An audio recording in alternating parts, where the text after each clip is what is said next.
1911 भारत के इतिहास का एक अविस्मरणीय वर्ष। इंग्लैंड के महाराजा जॉर्ज पंचम और उनकी रानी का भारत आगमन।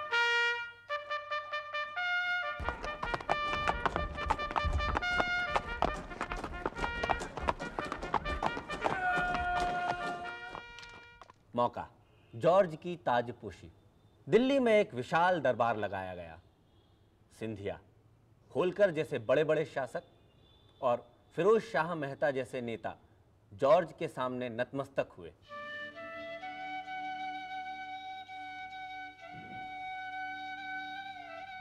पचास वर्ष का एक बंगाली बुद्धिजीवी जो एक चित्रकार और संगीतकार होने के साथ साथ एक शिक्षाविद और कवि भी था, उसने इस उपलक्ष्य में एक गीत लिखा। Fortunately, we have an English translation of this national anthem done by Gurudev Rabindranath Tagore himself. I'll just read out the translation. Thou art the ruler of the minds of all people, dispenser of India. आप जनमानस के स्वामी हैं, Thy name Bharat के भाग्य विधाता हैं। आपके नाम से पंजाब, सिंध, गुजरात, मराठा, द्रविड़, उड़ीसा और बंगाल के दिल धड़क उठते हैं।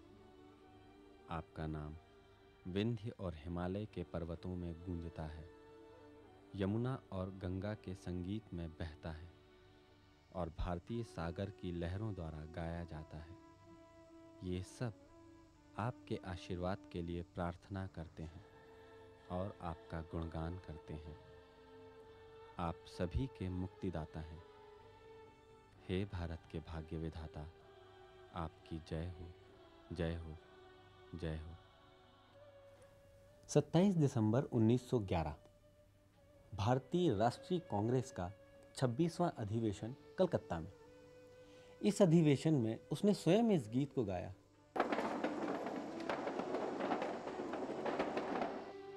जनगण मन अधिनायक जय हे भारत भाग्य विधाता, पंजाब सिंध गुजरात मराठा द्राविड़ युत्कल बंगा, विंध्य हिमाचल जमुना गंगा उच्छल जलधि तरंगा।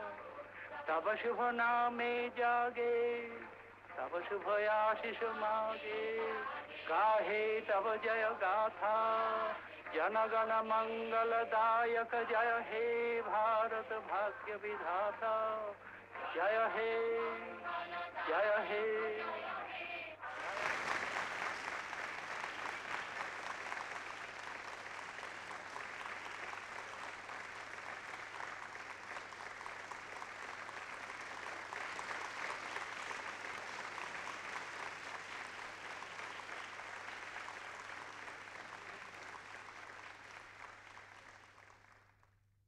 ये जो राष्ट्रगान है वो 1911 में हमारे राष्ट्र कवि नोबेल लॉरिएट जो रविंद्रनाथ टैगोर उन्होंने कंपोज किया था। वो राष्ट्र के लिए नहीं था। जब वो किंग जॉर्ज आए थे उनको ऑनर करने के लिए लिया था। जिस वक्त 1911 में ये जॉर्ज फिफ्थ यहाँ आए, किंग जॉर्ज फिफ्थ, उस वक्त ये गाना तो पहले ही तैयार हुआ था, जनगण गण। और यह आने के बाद कुछ पाठशालाओं में विद्यार्थीगण वो गाते भी थे। ब्रिटिशों के कहने अनुसार ब्रिटिश सरकार जन गण मन को काफी महत्व देती थी।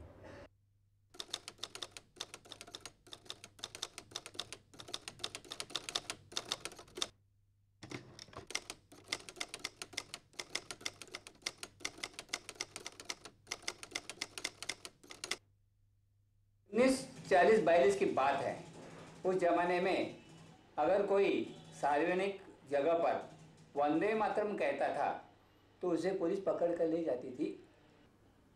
ये तो हमारा अवमान था, हमारे वंदे मातरम का अवमान था, क्योंकि वंदे मातरम कहना ये गुनाह बन गया। और कुछ लोगों को वंदे मातरम बोलने के लिए उस वक्त काफ़ी शिक्षा हुई, रिगरस इम्प्रिजनमेंट।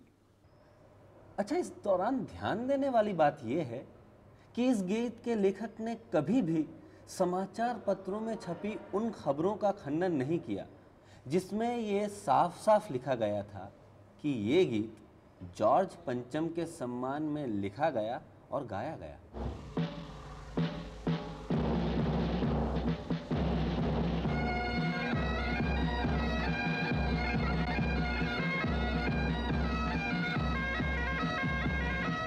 भारत आज़ाद हुआ, सरकारें बदली, शक्ति केंद्र बदले और भी बहुत कुछ बदला, लेकिन जो वैसा का वैसा ही बना रहा वो था जन गण मन। 24 जनवरी 1950 भारत की संविधान सभा ने यही गीत भारत के राष्ट्रीय गान के रूप में स्वीकार किया। संविधान सभा के एक महत्वपूर्ण सदस्य, भारत की तथाकथित विदेश नीति के जनक, निर्गुट देशों के समूह के संस्थापक सदस्य और बेशक भारत के पहले प्रधानमंत्री ने राष्ट्रगान के रूप में जनगण मन को चुने जाने और वंदे मातरम को न चुने जाने के पीछे कुछ तर्क दिए। जनमन गण और वंदे मातरम, इसके बीच में जो कंट्रोवर्सी हुई, इसके बारे में हमारे पहले पंतप्रधान पंडित जवाहरलाल नेहरू ने क्या कहा था, ये सुनना बहुत ठीक होगा इस बार। तो मैं आपको बताता हूँ, उन्होंने ये कहा था कि इट इज अनफॉर्चुनेट, ये दुर्भाग्यपूर्ण है कि वंदे मातरम और जनगणमन के बीच कुछ विवाद पैदा हो गया है। राष्ट्रगान की धुन शब्दों से ज्यादा महत्वपूर्ण है। ये धुन ऐसी होनी चाहिए जो पश्चिम के संगीत का भी प्रतिनिधित्व कर सके, जिससे कि ऑर्केस्ट्रा और बैंड म्यूजिक में खेली जा सके। राष्ट्रगान की वास्तविक महत्ता देश की अपेक्षा विदेशों में अधिक है। जनगणमन की धुन विदेशों में बहुत सराही गई है। वंदे मातरम विदेशों के ऑर्केस्ट्रा के लिए ठीक नहीं था, इसलिए ऐसा लगा कि राष्ट्रगान की धुन जनगणमन की ही होनी चाहिए। हाँ, जनगणमन की शब्दों को वर्तमान परिस्थितियों के अनुसार बदला जाना चाहिए।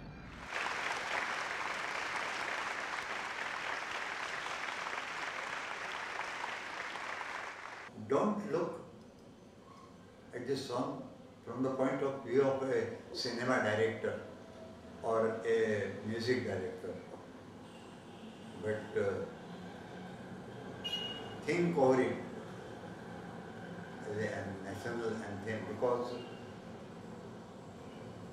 the national character is hidden behind each and every word of that song.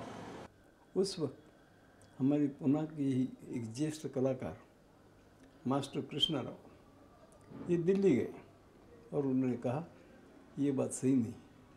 उन्होंने वंदे मातरम जिस ढंग से गाया तो उन्होंने कहा कि उसमें सब रिदम है, सब कुछ है। हमारे धर्म बंधु हैं कि जो कहते हैं कि हम ये वंदे मातरम यानी मदरलैंड को रिस्पेक्ट होता है, हम सिर्फ फादरलैंड मानते हैं, तो वंदे मातरम नहीं गाएंगे। Why was it done by Pandit Jawaharlal Nehru. तो मैं जिस वक्त सोचता हूँ तो मुझे लगता है कि मुस्लिम लोगों को खुश रखने के लिए काम हुआ, उसकी कोई ज़रूरत नहीं थी। ये इतिहास का सच है। आज़ादी के 58 साल बाद भी हम उसी गीत के सम्मान में खड़े होते हैं जो एक अंग्रेज शासक के अभिनंदन में लिखा गया।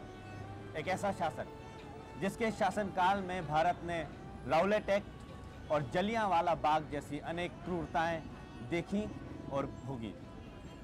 फिर भी हम खड़े होते हैं उसी गीत के सम्मान में। तो आइए हम एक बार फिर खड़े हों।